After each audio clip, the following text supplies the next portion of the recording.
जो गुज़िश्ता 10 माह से जारी इस मुल्क के अंदर जो फसाइयत है, जो लाकानूनियत है, और जिस तरह से इस 13 जमाती जत्थे ने इक़्तिदार पे कब्ज़ा किया हुआ है, तो हम इन डाकुओं के जत्थे को पैगाम देने आए हैं कि हमने खौफ के बुत तोड़ दिए हैं और हम आज एक पुरअमन तरीके से एहतजाज के लिए यहाँ जमा हुए हैं। अपने आप को रज़ाकाराना तौर पे गिरफ्तारी के लिए पेश कर रहे हैं कि बजाय इसके कि ये लोगों को हरासा करें, जिस तरह हमारे साथियों के ऊपर झूठे पर्चे करा के उनको हरासा करने की कोशिश की गई, गिरफ्तारियाँ की गई, दीवारी का तकद्दुस पामाल किया गया। तो उस पर आज आपने देखा पूरे लाहौर जिस तरह उमड़ आया सड़कों पे, तो ये वाज़ेह पैगाम देना चाहता है इन डाकुओं के जत्थे को कि ना ये गिरफ्तारियों से डरते हैं, ना जेल जाने से डरते हैं, और सब ने आज पूरी कौम जो है इमरान खान की आवाज़ के ऊपर खौफ तोड़ के इन डाकुओं के मुकाबिल खड़ी है। कितने अफराद गिरफ्तारी दे रहे हैं आप? जो फर्स्ट फेज है उसके अंदर जिस तरह पहले ऐलान किया जा चुका है, मेरे साथ जो और सेनेटर वलीद इकबाल साबिक सूबाई वजीर है,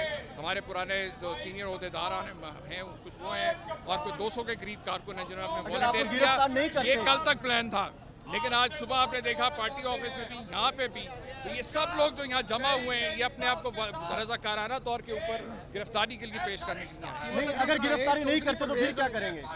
देखिए, हम जो है कानून का एहतराम करने वाले लोग हैं। आपके सामने हमने 27 साल जो जदोजहद की, हमने हमेशा पूरा मन जो है एहतजाज किया, चाहे वो धरने हो, रैलियाँ हो, चाहे जलसे हों, और हम जो है किसी तौर पे भी जो है आज तक जो भी जदोजहद हमारी रही, हमने कभी भी खिलाफ कानून कोई ऐसा काम नहीं किया। आज हम जो आए हैं यहाँ पे सिर्फ इसलिए आए हैं कि हमें कोई खौफ नहीं है जेल में जाने का, हम अपने आप को रज़ाकाराना तौर पे पेश करना है। ये अब हुकूमत के ऊपर है वो किस तरह से और कब गिरफ्तार करती है। चीमा साहब ये बताएं कि चौधरी परवेज़ लाई पीटीआई में शमूलियत कर चुके हैं कि आज वो भी गिरफ्तारी के लिए आएंगे? अभी तक उनके आने की कोई इतला हमारे पास मौजूद नहीं। देखिए, जो लोग यहाँ पे आए हैं वो क़यादत का फैसला था, उसके मुताबिक ही लोगों ने अपने आप को रज़ाकाराना था। बरहलावार ये आज पहला दिन है और ये सिलसिला जो है ये चलता रहेगा। हर रोज़ एक नए शहर से लोग अपने आप को रज़ाकाराना तौर पर पेश करेंगे। परवेज़ लाई की मुशावरत में कोई इजलास में कोई मौजूदगी का इज़हार नहीं है? किसका?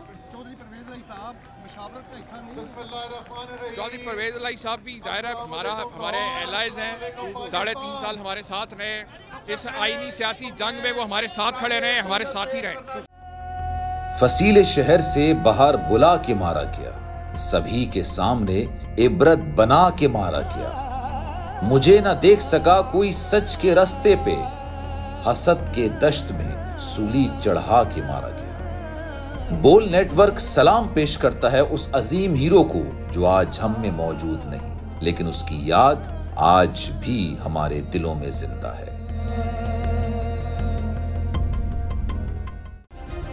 सब्सक्राइब करें और बेल दबाएं ताकि कोई खबर रह न जाए।